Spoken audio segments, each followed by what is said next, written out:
Ils sont le symbole du malaise de l'hôpital, des soignants épuisés, lassés ou résignés face aux conditions de travail dégradées et au manque de reconnaissance. Infirmiers ou aides-soignants, ils sont nombreux à changer de métier. C'était déjà le cas avant la crise sanitaire. Alors quelles sont les raisons de cette colère et ses conséquences? C'est la question du dimanche. Elisabeth Fili et Claire Chéripela. Un geste technique, de l'empathie, des compétences multiples. Le métier de soignant nécessite de la rigueur scientifique, de la dextérité et une grande humanité. Plus qu'une profession, c'est une vocation, soigner. Pourtant, un tiers des jeunes infirmiers abandonnent leur métier en moyenne après 5 ans d'expérience.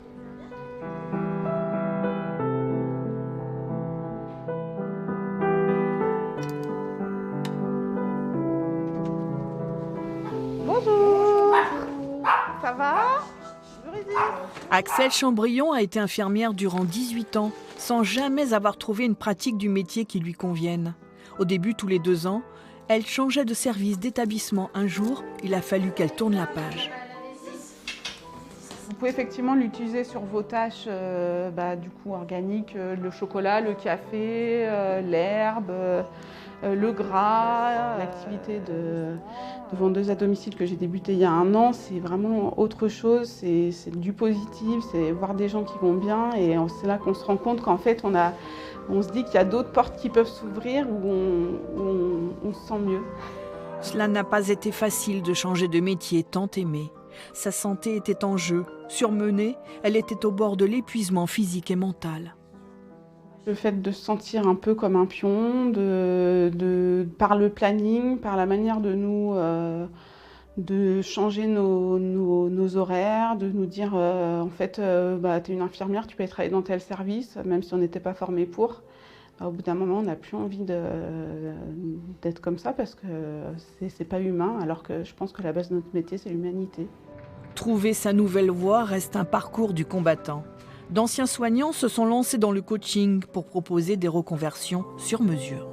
Il y a un tiers d'infirmières qui va évoluer vers complètement autre chose. On a accompagné des infirmières qui aujourd'hui sont enseignantes, vitraillistes, web designers. À l'inverse, on a un tiers d'infirmières qui va rester infirmière mais qui va se spécialiser ou sortir du système hospitalier classique. Et on a un dernier tiers qui va être vraiment dans l'entre-deux, qui va pas faire complètement autre chose, qui veut plus non plus être infirmière, mais qui va continuer à prendre soin des autres, mais différemment, à travers des métiers du paramédical, à travers le bien-être.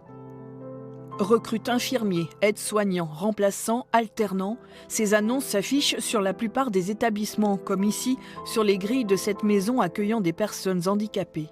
Le secteur médico-social associatif privé est le grand oublié du Ségur de la santé. Sans revalorisation salariale, cet aide-soignant a dû démissionner à regret. Ça fait quoi de revenir? Ça fait bizarre, mais ça fait plaisir aussi en même temps.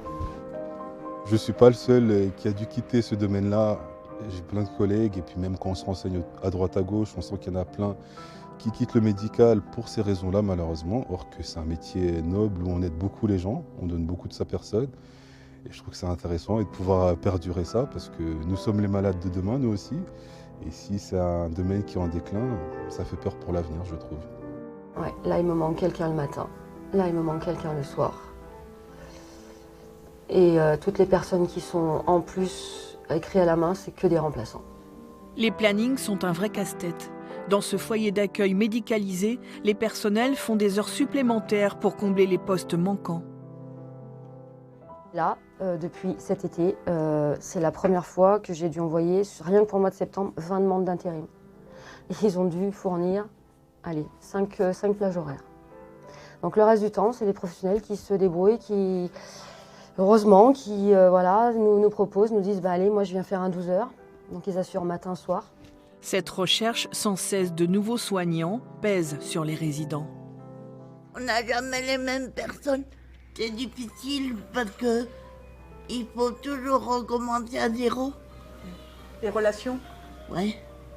Le système de santé dans son ensemble est fragilisé par des démissions à répétition.